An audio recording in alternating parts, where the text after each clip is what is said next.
Everybody? Can everybody hear me? Yeah.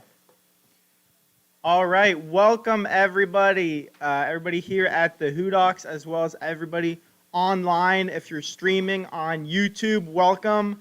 And you will also be able to participate in the teaching. So, CJ and Mike are going to go over Daniel 8 in the Old Testament, and it has one of the most impressive prophecies in the Bible. So they're really excited to share that with you. CJ is going to start. Please remember to keep your masks on and stay on your floor. If you're on the second floor, stay on the second floor. If you're on the first floor, stay on the first floor. After the teaching, we're going to have a fire outside with some nicely cut wood. And Saturday, I cut the wood. And Saturday, there is central teaching, which is our big Bible study for our fellowship. And that will be drive-in style again at the VFW. Adam Esterly will be teaching on spiritual gifts. So CJ is going to get up here, and then Mike will do the second part of the teaching. And then what we usually do is questions or comments and people online, you're also free to comment or ask questions in the comments on YouTube. We'll try to address those as well. So CJ will come up. I'll pray real quick. Should I pray real quick, or you want to pray? I'll pray real quick. Lord, I thank you that we can gather tonight here to hear your word. I pray for everybody here and online that you could be just softening their hearts and preparing them to hear your message. I pray for CJ and Mike that you could be speaking through them. I pray for a good night tonight. I pray for a powerful teaching, and I pray that we could be thinking about how your word can apply to our lives. Amen. You take it? Well, how do I just like clip it? You just clip it onto like a piece of shirt.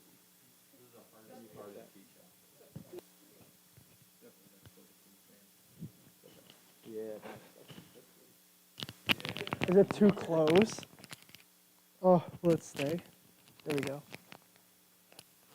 Is that good? Can everyone hear me? Zach, give me a thumbs up if you can hear me well. All right. So, I'm glad you could all make it out tonight.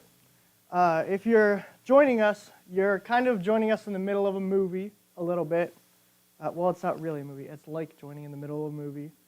But if you want to check out any of our earlier teachings, you can go to ipksu.org,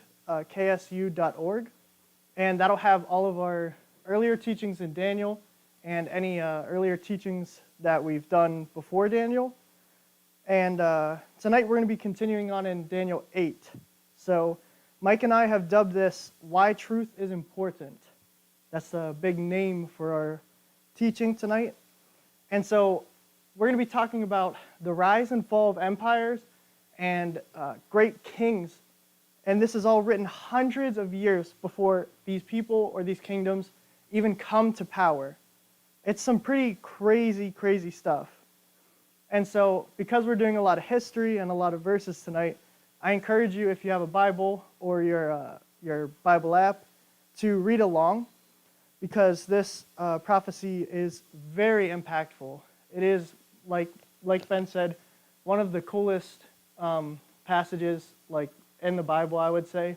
You guys really don't know what you walked into tonight. This is a real faith builder, and it starts off with verse 1 through 2, which says, In the third year of the reign of Belteshazzar, a vision appeared to me, Daniel. Subsequent to the one which appeared to me previously, I looked in the vision, and while I was looking, I was in the citadel of Susa, which is in the province of Elam, and I looked in the vision, and I myself was beside the Ulai Canal. So this is just a little bit of kind of like setting. He's explaining where we are, the time period, everything like that. So he starts off by saying that we're in the third year of the reign of Belteshazzar, the king. And Belteshazzar is the grandson of King Nebuchadnezzar, who we learned about at the beginning of Daniel. Daniel had plenty of interactions with him. And we also see that this is the third year. So this is 2 years after chapter 7, which we read last week. They're similar, but they're not exactly the same. And we also see that he is in Susa. So he gets transported there at the beginning of this vision. He gets put in Susa, and that's about 250 kilometers away from Babylon. So it's a little bit of a ways away. And he's on the bank of this canal when he starts to see some crazy stuff in 3 through 4. So verses 3 through 4 say, "Then I lifted my eyes and looked, and behold, a ram which had 2 horns was standing in front of the canal. Now the 2 horns were long, but one was longer than the other, with the longer one coming up last. I saw the ram butting westward, northward, and southward, and no other beast could stand before him, nor was there anyone to rescue from his power. But he did as he pleased and magnified himself." So this ram that Daniel's seeing is kind of just running rugshot around this terrain. He's kicking everyone's butts. No one can really stand up to him, and he doesn't leave anything to even be rescued of the people or things that he's fighting against.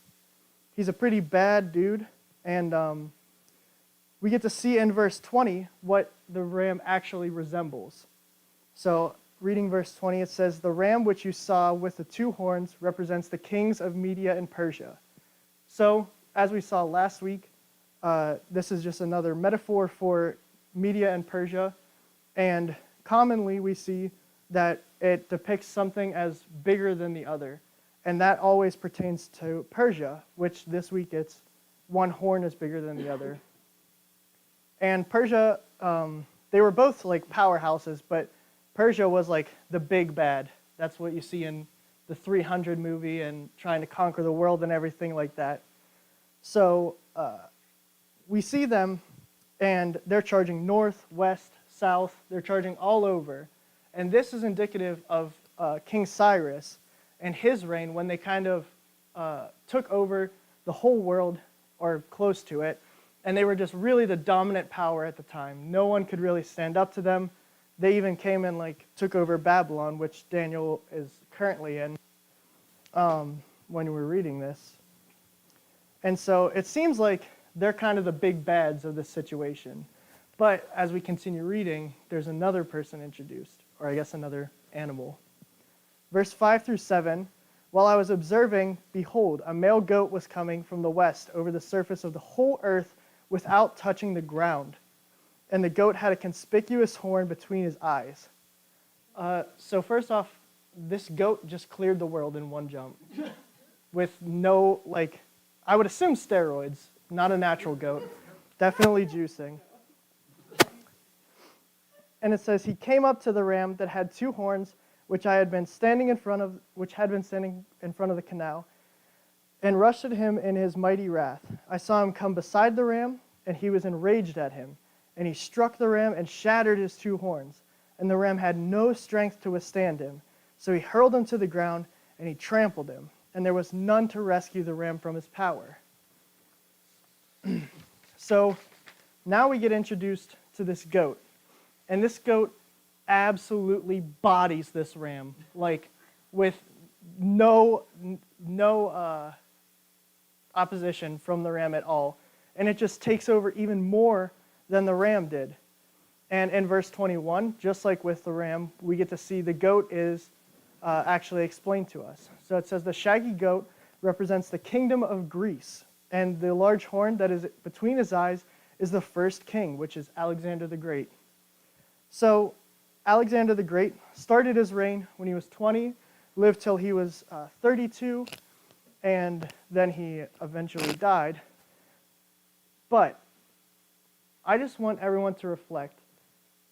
Where were you when you were 20? For me, I'm just having my first stable job. I am trying to figure out how to be a human and an adult on my own. But Alexander is now's the time to start conquering the world, boys. And it only takes him 10 years to conquer the whole world. I've been in this Bible study in this church for 5.5. And that's half of the time that Daniel spent conquering the world. That's insane. Really, there's no comparison except for one. The only comparison that I can see to his power and some power today is his conquering of Media and Persia and my wrestling of Jarrett. There's really no competition in either of these things. He utterly decimates Media and Persia. I utterly decimate Jarrett. It's just how things go. But as I said, Alexander's conquest only took him 10 years. It only took him 3 years to destroy the Medians and Persians. They were like the supreme powerhouse at the time, and it took him 3 years to just wipe them out. It's crazy. And we learn from extra biblical sources, namely Josephus, that Alexander actually went to Israel and he visited the high priest. And when he did, the high priest was like, showed him this passage, Daniel 8, and he was like, hey, I am pretty sure this is about you. You should take a look at this. And so he read it, and after he read it, he decided not to destroy Israel and Jerusalem. And instead, he was like, what can I do for you guys? And they're like, just let us continue to praise our God and, worship how we want to worship, and we're all good. And Alexander actually played a part in translating the Old Testament at the time into Greek, which is known as the Septuagint. So I don't know if he really meant it or not, but he helped expand the Bible to the whole world. So we continue on in verse 8, and it says, then the male goat magnified himself exceedingly. But as soon as he was mighty, the large horn was broken, and in its place there came up 4 conspicuous horns towards the 4 winds of heaven.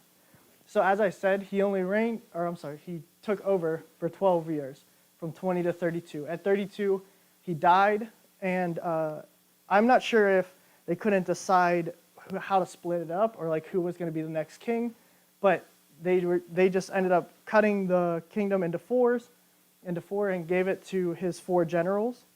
And out of them, we see one king rises and gives the Jews a really hard time. We see this in 9 through 14, where it describes how this king is going to act. It says, out of one of them came forth a rather small horn, which grew exceedingly great towards the south, toward the east, and towards a beautiful land, which is Israel. It grew up to the hosts of heaven, and caused some of the hosts and some of the stars to fall to the earth, and it trampled them down. And it even magnified itself to be equal with the commander of the host. And it removed the regular sacrifice from him, and the place of his sanctuary was thrown down. And on account of the transgression of the host, will be given over to the horn, along with the regular sacrifice. And it will fling the truth to the ground and perform its will and prosper. Then I heard a holy one speaking.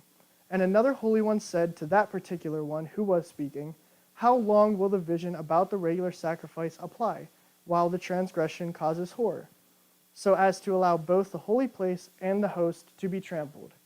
He said to me, for 2,300 evenings and mornings, then the holy place will be properly restored. Okay, so as I said, this is talking about a king that's going to rise out of these kingdoms and come and harass the Jews. This guy, it is widely accepted that this is a man named Antiochus Epiphanes IV. He is a king, obviously, that rose out of these kingdoms, and he becomes a type of the Antichrist. So you might be asking, what is a type? Well, basically, this guy, Antiochus, is going to do a lot of things really similarly to how the Antichrist is going to do things in the end. But he is not the Antichrist. He's like a prototype, like the precedent for it. And verses 23 through 26 give us a really good depiction of what Antiochus is going to really do here. So starting with 23, it says, in the latter period of their rule, when the transgressors have run their course, a king will arise, insolent and skilled in intrigue. His power will be mighty, but not by his own power. And he will destroy an extraordinary degree, and prosper and perform his will. He will destroy mighty men and holy people. And through his shrewdness he will cause deceit to succeed by his influence. And he will magnify himself in his heart, and he will destroy many while they're at ease.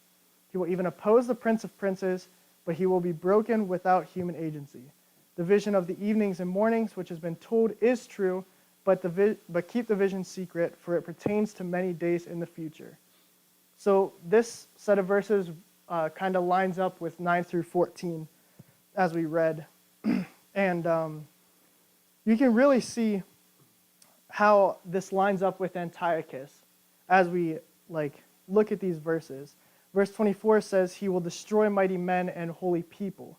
So there's tons of historical evidence of things that Antiochus did, terrible things. He was a very bad person, a really big tyrant. But some specific ones, to give you an example, is that he had a mother in the temple, and he asked her, or tried to force her, to eat a pig. And for the Jewish people, eating a pig is very bad. It is an unclean animal, which goes against everything that they stand for and their whole religion. And so she refuses to eat this pig out of principle. And so he brings her sons. She has multiple sons, and he starts with her oldest. He brings him out, and he asks him, or demands him, will you eat this pig? And he says no. So then he cuts out his tongue, cuts off his limbs, and fries him alive in front of his mother.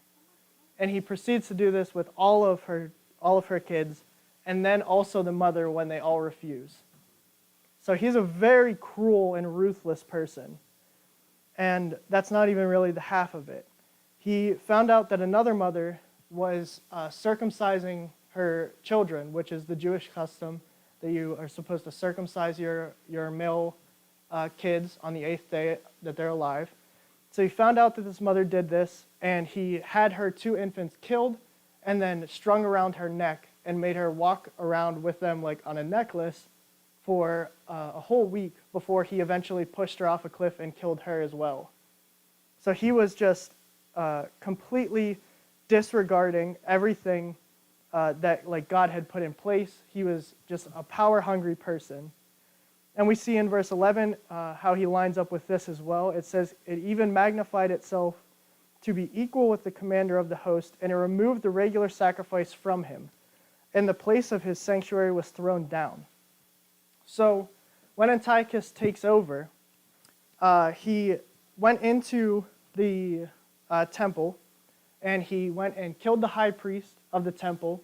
He took a pig, which, as I said, was an unclean animal, and he slaughtered it in the middle of this temple, just completely gutting it, blood, guts everywhere, just completely desecrating this temple, which in and of itself would be bad enough.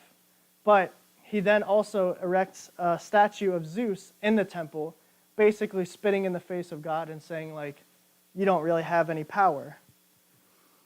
And so for us, this would be if somebody came and took our brand new building, which we just got, we're just starting to turn into our church, and they turned it into a strip club, and they're selling drugs and doing all kinds of illegal activities out of our building now. It defeats the whole purpose of the building. It's the complete opposite of what the intention is. And so, as I said, Antiochus had no fear and no respect for God in his actions, even in his name. Verse 25 says he will magnify himself in his heart. And so this name Epiphanes that goes with Antiochus is actually kind of like a nickname he gave himself, which means God manifest. So he's equating himself with God, like it said that he would do in one of the earlier verses. And it's just kind of mind-blowing, how lost in your own grandeur and power do you have to be you know what my nickname is? My nickname is God Manifest. There's so many other cooler nicknames that you could choose. But you have to go with I'm God. That's the one I want. So how long is this guy even going to reign? Because it seems like he's a pretty terrible person. You don't want it to last that long. Well, verse 14 says, he said to me for 2,300 evenings and mornings. And so the timeline actually lines up perfectly from the day that Antiochus creates this desecration, which is known as the abomination of desecration, when he sacrifices the pig in the temple, to the day that he ends up getting kicked out from the Maccabean revolt, ends up being roughly 6.3 years, which if you do 2300 divided by 365, 6.3 years. It adds up perfectly. This timeline could not be more perfect. So the desecration occurs in 170, and then the revolt is about 164.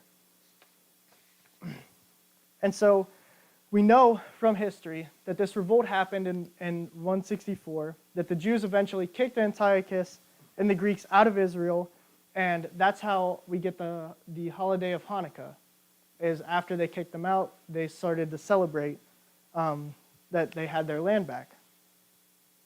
So I want you guys to put yourself in the shoes of a Jew that was exiled with Daniel from to Babylon. So you're a couple years down the line, being in Babylon, and Daniel starts spewing these visions of, we're going to go back to Jerusalem one day. We'll be back in Israel. There's going to be kingdoms that we've never heard of, with kings that we've never heard of, whose parents and grandparents and their grandparents probably aren't even born yet. And this dude is going to come and reign over us for 2,300 days while we're back in this place that we literally just got removed from. They would probably be like, dude, you're literally crazy. Like, we just got here 2 weeks ago. Come on, give us some time. And it's like he's talking about goats and rams. It's like he previewed Godzilla versus King Kong by himself, and then he's like, dude, you got to hear this. It's pretty nuts. But we know that this is all true. This isn't crazy. It's all history. Antiochus really existed. There's a lot of historical evidence that says that he existed, that he did these things that the passage says that he's going to do. Same with Alexander the Great. We know that he really existed. So I just offered up a lot of evidence and a lot of verses in this short time. And for some of us, there should be a really big faith strengthener. When we're struggling, or when we really don't know what we're doing, we're questioning, we can look back at this prophecy and the many other prophecies that are within the Bible, and we can say, I can't really argue with that. So can I really question what God's doing with my life right now? Can you disprove the resurrection? I doubt it. No one's been able to yet. So I just spent a lot of time talking about history and all this boring stuff. But there's a few verses that say concerning the end, and they talk about the end times. And as I said, Antiochus is a prototype of this end times and of the Antichrist. And how will he take over? Mike's going to tell us how he's going to take over.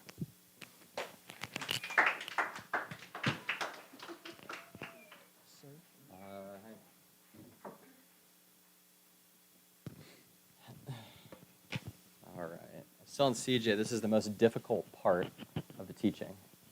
Getting this just right. Are we good, Cody? Am I good to yell things? Now I am? Yo! It's good to see you guys. Are we doing good? There was a lot of history talked about here. Some may say it's kind of boring. I think it's incredibly fascinating. This is probably one of the most incredible passages in all of the Bible. That's saying a lot. So CJ brought up a few verses that talk about the end times, right? That talk about the Antichrist. So how will the Antichrist take over? Aliens. All right. No, I'm just kidding. Not aliens. Hear me out here for real, though. In Revelation 13, it talks about the Antichrist will take over using these signs and wonders. My wife's half-sister and her husband are super into aliens. They both have alien tattoos, and he has an alien podcast that he does every week. They also were totally ready to storm Area 51. They tried to get Laura and I to do that with them. I probably would have been fun. I don't know. Anyway, though, I wouldn't be surprised if Satan used or like mimicked some kind of like weird alien landing. Everybody would be like in shock and awe of this thing, and somehow the Antichrist would like come out of that. It's very possible. But what we do know about the end times is that there will be spiritual deception during this time. Jesus Christ says over in Matthew 24 that during the end times there'll be a great falling away from truth. People will turn against one another, and there will be an event very similar to what Antiochus IV did at the temple, desecrating the temple. The Antichrist will do something very similar. So when this happens, Jesus says, the end is near. Run to the hills, guys. Like, get out of there. Good news for us, there's no temple in Jerusalem at the moment. So I suppose there's nothing to worry about yet. However, we do know that they are in process of building a new temple. They have the money. They're good to go. I heard it was supposed to be done last year, but it's still not finished. So anyway, the Apostle Paul talks about how these end times will look. In 2 Thessalonians 2, says that he calls the Antichrist the man of lawlessness. He'll proclaim himself to be God, and he will also desecrate the temple.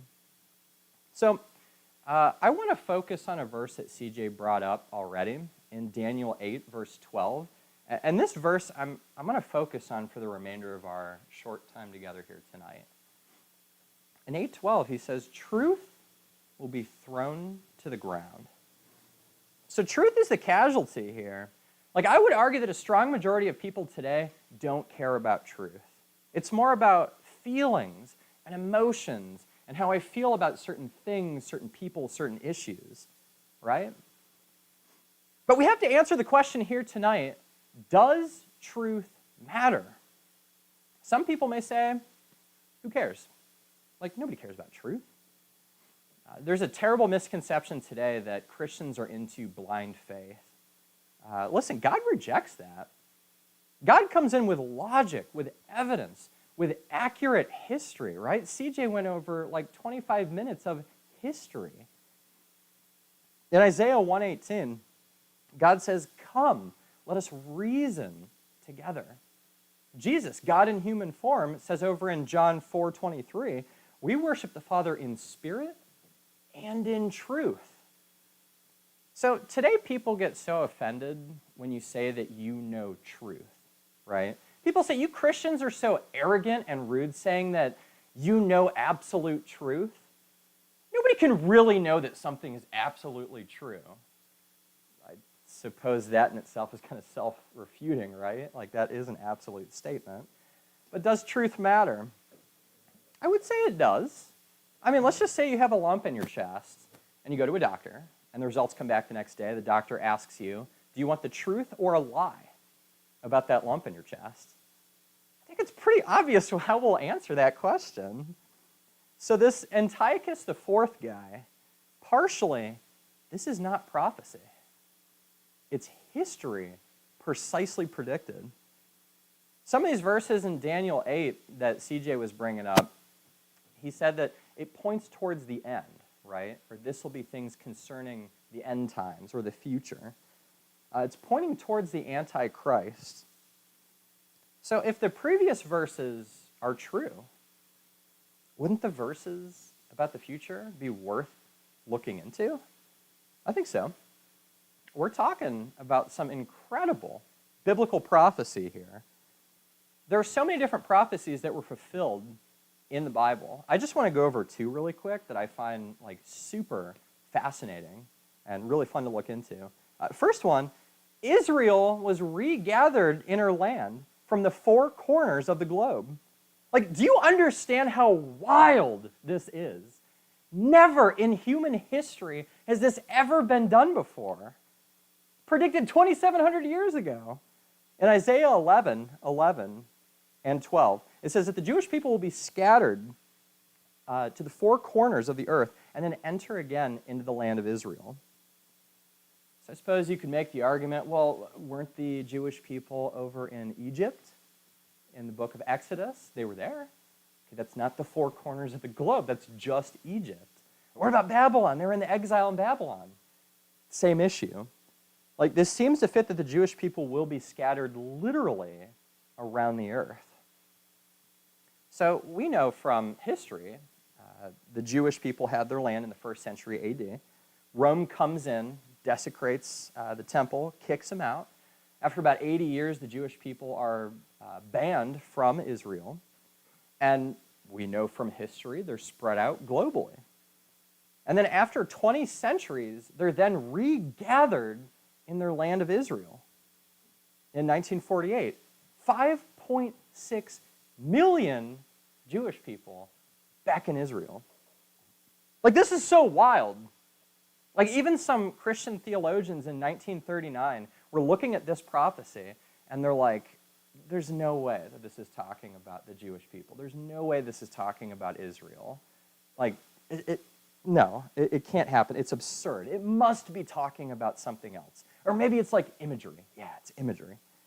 So for my conspiracy theory friends in the room, Max, maybe you're thinking, hey man, this prophecy was just fulfilled by the Jewish people, right? It was self-fulfilled. They forced it to happen. So you're saying the Holocaust was caused by the Jewish people just to fulfill a prophecy. One of the most horrible tragedies in human history is very doubtful. Well, maybe you're sitting here thinking, well, maybe the Holocaust never happened. You would be laughed at by any historian if you said that this was fake. It's one of the most documented events in human history. Also, the USSR, they were an atheistic nation. Like, they wouldn't care about biblical prophecy. Then creating the United Nations to then give the Jews back their land in 1948. Like, it's an absurd claim to say that this was all staged. Also, if it was so easy to self-fulfill this prophecy, why haven't we seen anything else like this in human history? Like, why can't another nation just do this? So another form of prophecy that I think is super fascinating and worth looking into here are the messianic prophecies in the Old Testament. There are exactly 191 prophecies predicting things about Jesus Christ in the Old Testament. Some of these things include like where Jesus would be born, what his ministry would look like, how he'll die, where he'll be buried, how he'll raise from the dead. Let's just say the odds of 48 of those 191 prophecies are fulfilled by one man. The odds of that would be 1 to the 157th power. And so if I'm doing math right, I work for a bank, I should know math. That's 1 with 157 zeros after it. Is that right? I don't know. Math. I work at a bank. Don't tell my boss. So we know actually of about 68 prophecies being fulfilled by Jesus Christ. So these prophecies would be very hard to self-fulfill. You can't really control where you're born, right? It'd be very hard to fulfill where your body's buried as well. And all of these prophecies are prophesied hundreds of years in advance. So I know what you might be thinking. You might be sitting here saying, yep, all this biblical prophecy, it's all cute, but what about Nostradamus, huh?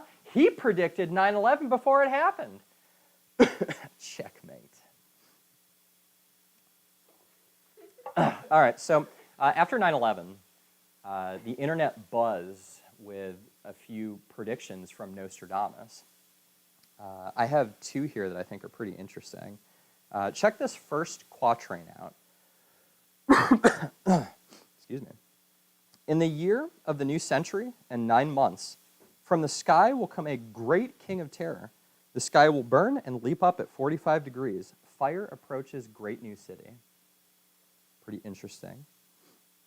Another quatrain we read, it says, in the city of York, there will be a great collapse, 2 twin brothers torn apart by chaos.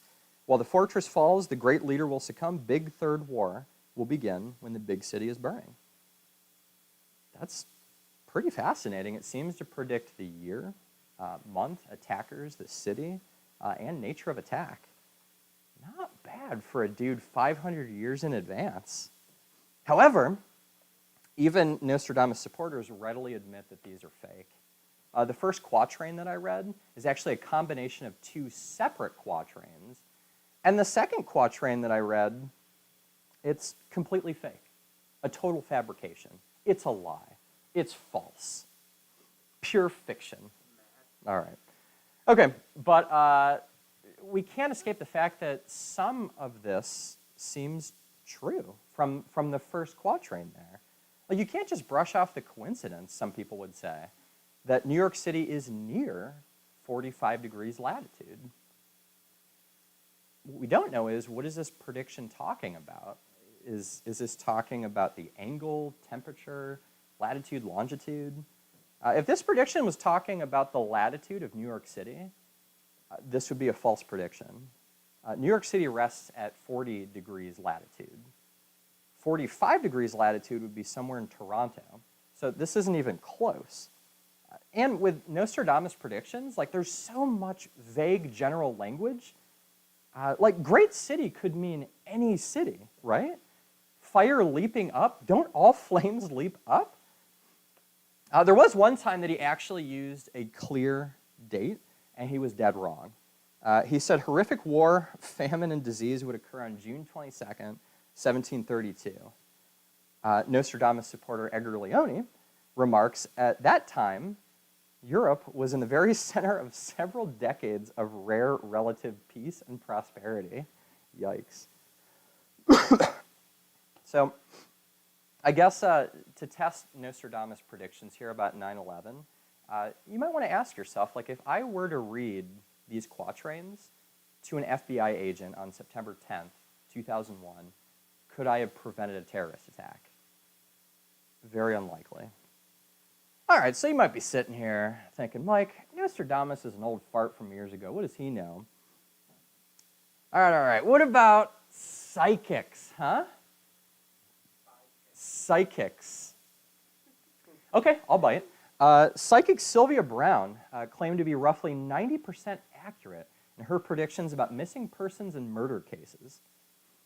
Pretty interesting. However, after a 3-year investigation, out of 115 cases, she has not even been mostly correct about a single case. Yikes. In 2005, the British Journal of Psychology found no evidence to support the notion that professional mediums involved in research under controlled conditions were able to demonstrate paranormal or mediumistic abilities. To add insult to injury, this skeptic, James Randi, stated that he would give a psychic $1 million if anyone could perform supernatural or paranormal abilities in a controlled setting. He stated if anybody could predict the future, they would be a great deal richer. The challenge was first issued in 1964. Over 1,000 people tried and failed. Still to this day, he has not had to pay a single dime. He actually passed away last October. But you can check this stuff out. It's really fascinating. There's a lot of articles talking about the $1 million paranormal challenge. There's also a Wikipedia page on it, just so you know I'm not like lying or anything. But so when skeptics look at the Bible, specifically the book of Daniel, a lot of skeptics look at this and say, listen, this must have been written around 160 BC. That would be after Alexander the Great. It would be after Antiochus IV desecrates the temple. Like, Daniel is just so accurate about these events. How could it be written in 550 BC? Now, we do have some evidence that Daniel was written earlier than 160 BC. I found 3 facts supporting this claim. There's probably a lot more, but I found these to be the most compelling and interesting. First one, we have Daniel 8 manuscripts found in the Dead Sea Scrolls in 1947. They have been carbon dated to have been written around 200 to 100 BC. And so, yeah, I suppose 160 BC would fall in the middle there. But by this time, Daniel was already considered scripture. Second point, we had the Septuagint. CJ mentioned this. This is the Greek translation of the Old Testament, which included Daniel. Encyclopedia Britannica says that the Septuagint is believed to have been written sometime in between 300 and 200 BC. You following along with all these dates? I know it's a lot. Archaeologists found a copy and dated it back to 130 BC. But with a copy, you need to have an original, so the copy obviously is written after the original. Thirdly, the language used in the book of Daniel uses words and phrases that were more common during 500 BC, not 100 BC. It's like if we were saying phrases today like "far out, man," or "you're so 2000 and late." Like, nobody says that anymore. You'd be super lame if you say that. So I suppose, like, you could argue that it's possible that this is written after 160 BC. It's just very unlikely given all this evidence. Even if we use the latest date with the carbon dating, it's still 100 BC. And if you read on in the book of Daniel, next week we're going to be going over Daniel 9, which has a prophecy placing Jesus' death at exactly 33 AD. I think it's one of the most incredible passages in the entire Bible. So definitely come on out to that. And of course, Daniel is claimed to have been written in 550 BC. So even if you're set on this thing being written in 100 BC, this is still incredibly impressive. That it's talking about Jesus' death 160 years before it happened. It's incredible stuff. So anyway, what does this all mean for us? If God has not revealed himself and he hasn't revealed truth to us, then I guess the best we have are our own subjective feelings. Or maybe like we can follow some celebrities and popular media. The point is, the time is here for Christians to speak up. We know truth. And things are changing, right? The Bible says there will be a great falling away from truth. We cannot be ignorant Christians with nothing to say. Your friends and family are counting on you to back up why you believe what you believe. In 1 Peter 3:15, he says, always be ready to make a defense for the hope that is in you. Yes, that means even at 7 a.m. when you're driving your non-Christian friend to work and he asks you, why do you believe that Jesus rose from the dead? Will you have something to say? We need to have sharper thinking. And I know it's difficult to study the Bible. I know it's difficult to take classes like LTC and Basic Doctrine and Old Testament Survey. I know these classes are hard, but some of us in the room like really need to pick up the Bible and read it for ourselves. Be able to spot false teaching and call it out. Like, what if everything I set up here was a lie? You wouldn't know because you don't read the Bible for yourself. And some of you know a great deal about the Bible.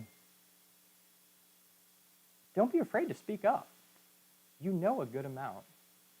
That should be encouraging for you. Is it this? No, it's not. Someone's beeping. Someone said Oh. So, are you Antichrist? Not are you the Antichrist, but are you against Christ? We went over a great deal of evidence from history here tonight.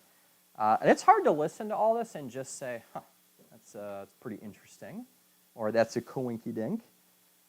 This evidence that we went over tonight really demands a response. So this is your decision to make. This is your faith. This is not your parents' faith. This is not your friend's faith. This is your faith. Romans 10:9 says, if you confess with your mouth that Jesus is Lord and believe in your heart that God rose him from the dead, you will be saved. Maybe you've confessed with your mouth at one point, but you never believed in your heart.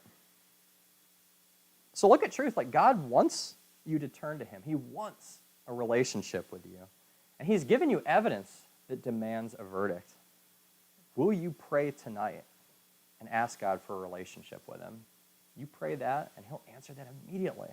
He so badly wants to have a relationship with you. And with all this evidence, I'd say it'd be hard not to pray to him. So in conclusion, maybe a buddy dragged you here tonight, and we just wrecked you with a lengthy history lesson.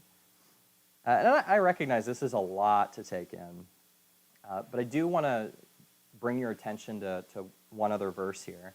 In Isaiah 46, verse 9, God says, I am God. There are no other gods like me. I can tell the future. Can any of these other gods? And so God's like kind of calling out these false gods of that time period. And he's like, if y'all are real, you can predict the future. Oh, you can't? It's because you're not real. So when we come to the Bible, it would be so easy to disprove the Bible. Just look at all these prophecies and prove them wrong. So I don't want to just get up here and give all these like intellectual things, because God's not just shooting off prophecies, information, history, and all that kind of stuff. Like, we as humans are much deeper than just intellectual thoughts. We have emotions and feelings, issues and struggles of our own. As many of you know, my wife Laura and I, we've been trying to have a kid for the past 2 years.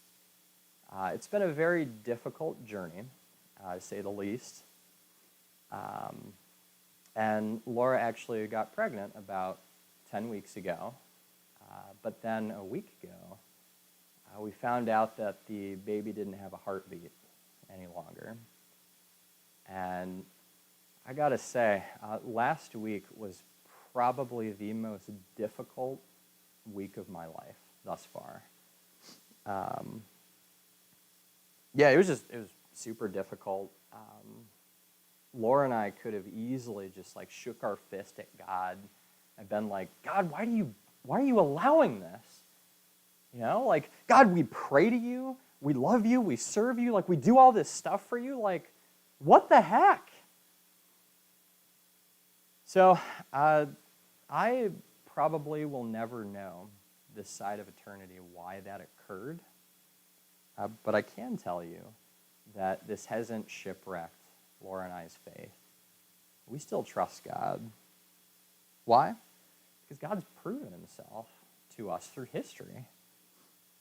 And when he says things like in Matthew 11:28, come to me, all who are weary and heavy burdened, and I will give you rest. I can trust that. Like, I don't know if you can resonate with this. Maybe you've been running away from God for some time. The message of Jesus Christ is you can come to him, and he will give you rest for your soul. So I can trust God. We can trust God. Just look at how God has proven himself through history. And if he says he can comfort us, we can believe that too. God's trustworthy, all right?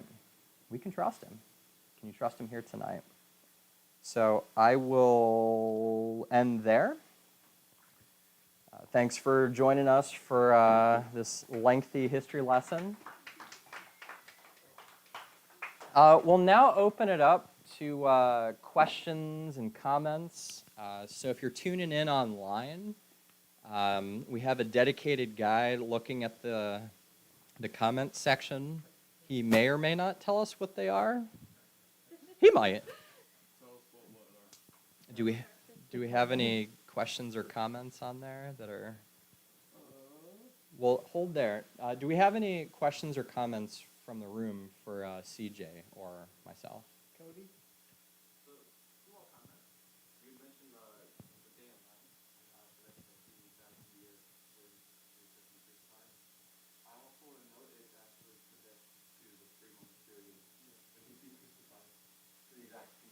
Yeah. It's so specific, and it's also just amazing to see how often things are predicted.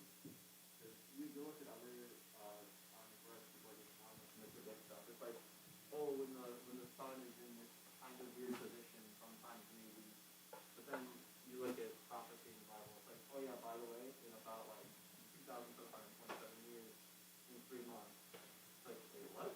And then it's like so much, and it's such a history of faith as well, just Yeah.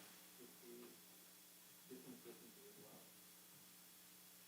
Yeah, the Bible is just filled with so many different prophecies. For sure, like if you're interested in this kind of stuff, come back next week.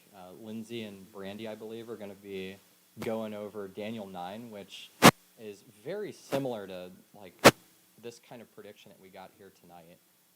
But it goes over like when Jesus Christ will die, and if it's true, it's written 500 or 600 years in advance. So yeah, we're in a very exciting area in the book of Daniel. Nathaniel, what's up, dude?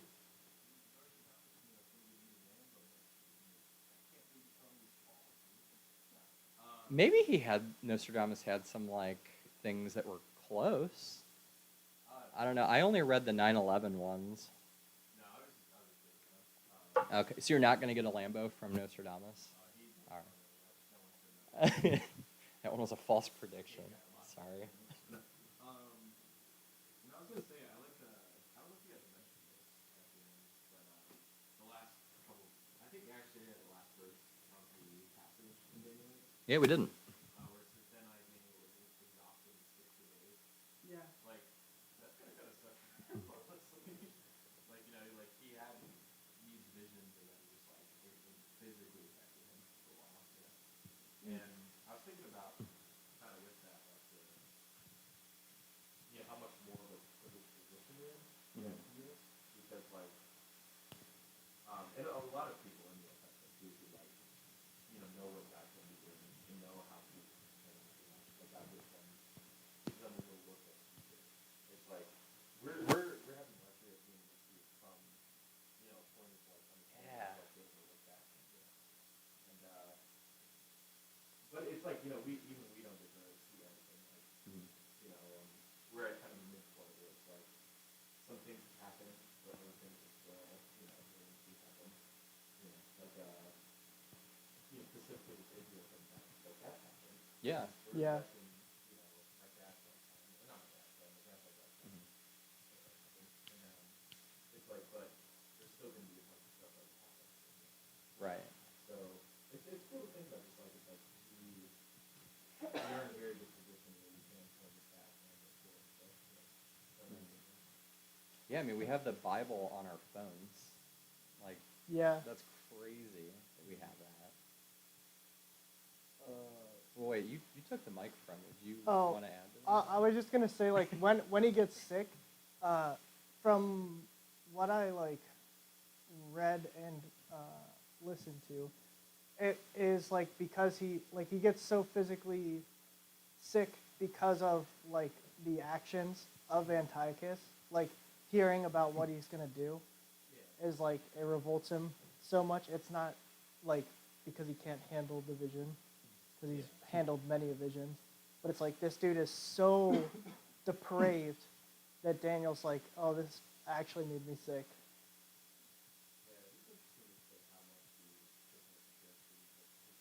Yeah. I guess with that one, he knows kind of the story happening. Yeah. But there's got to be some prophecies where it's like, especially with the ones with the Son of Man stuff.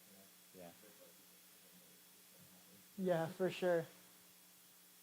I thought I did read somewhere that this was like a common thing for Daniel. Like, he would get sick frequently. I don't know who. Ben, did you teach on Shadrach, Meshach, and Abednego in the furnace? He wasn't there during that. Yeah. And I thought it, like, a lot of historians or theologians think that Daniel was just sick somewhere that day. Yeah, that was impossible. Yeah. Okay. So it seems to be consistent in Yeah. Daniel 8.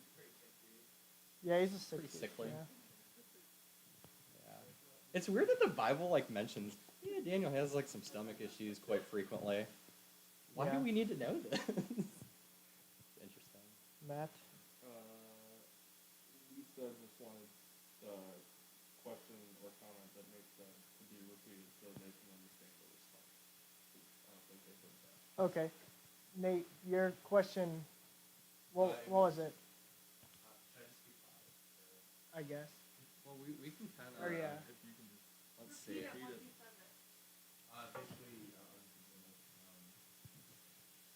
Daniel, the last verse of the passage, Last verse of the passage. Daniel says that like he got sick, Daniel says he got sick. and then I was thinking because of that, like he's actually doing these visions. Because of that, he's getting these visions. No, like that makes Oh, because of the visions, he's getting sick. This is. We're not doing a good job of this. basically It's all we're CJ's in a fault. much better position because Daniel only got to see like he got to understand some things, but most of the stuff he probably didn't get to understand. So we're in a good position because of that copy and support of that. So we're in a privileged position that we can see the prophecies that have happened already. Daniel did not have that privilege. And so that could be why he got sick at the end of Daniel 8. Did I do good? Yes. I did good? All right. I do good? Anyone downstairs? Does anyone have any Yeah, questions? come run up if you have any questions or comments. While you're running up, Shalissa. Yeah, what's up? So kind of like to go along with what Nate said about being like an Wait. privileged position. Oh, it'd be hard for you to. Here, we can at least get your voice. Oh, it's weird. So I was thinking about how cool it is that like God doesn't have to give us any evidence. I mean, He's the creator of the whole universe. Like He doesn't even need us to exist, more or less, to like love us enough and want a relationship enough to provide all this evidence and provide verification for all this because He's not asking for our blind faith. And so before I became a Christian, I read A Case for Christ, which is a book by an atheist, or he used to be an atheist. He was trying to seek out all the evidence he could to disprove Christianity. And he ended up becoming a Christian because he couldn't find it, even when he went to like all these different scholars, leaders in their field. So if you are interested in the history, that's a good resource as well. Yeah, there's also a movie too. I believe it's on Netflix. Case for Christ. Lee Strobel is the author. I believe our friend Nate got his Bible signed by Lee Strobel. And I think, if I remember correctly, Lee Strobel told Nate, "You know I didn't write this, right?" There's several different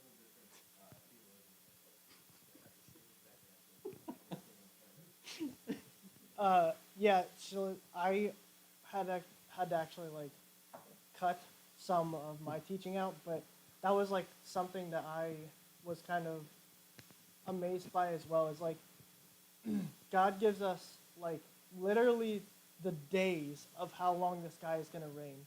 So like, how can we possibly question if he like cares enough about our life when he cared enough to do that minute detail of like this dude's gonna reign for 2,300 days exactly. And so yeah, it's like, how can we question that he like cares about us and will provide for us if he's willing to provide such minuscule detail? Do we have any questions or comments on the YouTube thing? CJ's dad said, keep smiling, CJ. We have a couple awes from the basement. Anything else? Anybody from downstairs? Oh, hey, hello. Yeah, we gotta look behind us. I didn't think about that. I've been trying to formulate my question, but could you speak a little bit more to the point about the type? Because a lot of people think that Antiochus was the Antichrist. And like thinking through it, like there isn't that like end result that happens like in his dream that should have happened after Antiochus, that happens after the Antichrist. That it seems pretty close. And I could just imagine like being like experiencing that and being like, oh my gosh, this is the end, and then like Christ doesn't come back. Yeah. And so like how do we know, like could you just speak to like how we know this is a type and that there's not going to be more of these? You guys are just taking all of the stuff that we consider junk and cut out and just having me do it anyway. So, but so we know that Antiochus is a type because we know that the Antichrist will rise out of 10 kingdoms. It'll be 10 turned into one, which is him. Antiochus rises out of 4. So that's one reason that we know that he is not the Antichrist. We also know that his reign doesn't add up. The reign of the Antichrist is 3.5 years, which is like the Great Tribulation, and as I said, Antiochus is 6.3. So just the length of the reign and their like upbringing from like 10 kingdoms or 4 instead of 10 is how we know that this is not the Antichrist.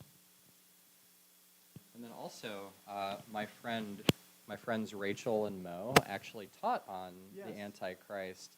So you can check out their teaching from Daniel 7. True. Have you met Rachel before? I've never heard of her. Never heard of her? Okay. I've heard of Mo. Okay, heard of Mo. All right. More lively, for sure. Did that answer your question? Okay, cool. Nate, round 2. Oh boy. Well, it was kind of an addition to that. It was typology is like a common thing in Hebrew literature. Like there's a ton of like types of Jesus in the Old Testament too, like including Cyrus the Great, who was not too far off from this passage. And so, it's a very common thing, and not so common in modern literature, but Yeah, like you'll see the Bible doing this quite a bit with like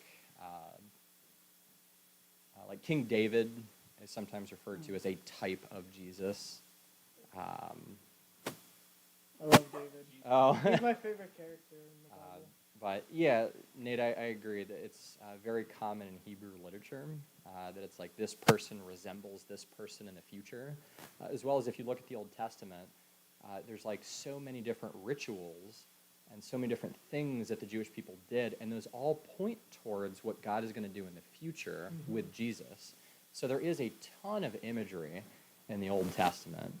And it's like really cool to look at that stuff now and be like, oh, so that was like pointing towards what Jesus would do here. Oh, okay, that makes sense.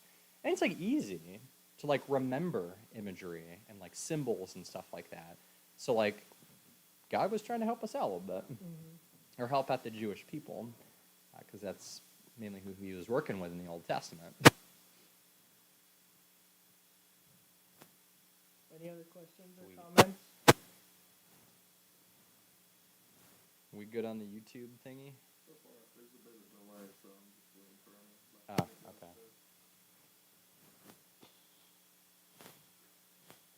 How about now? All right, cool. So why don't we have a few people pray, and then we'll go our separate ways. Sound good?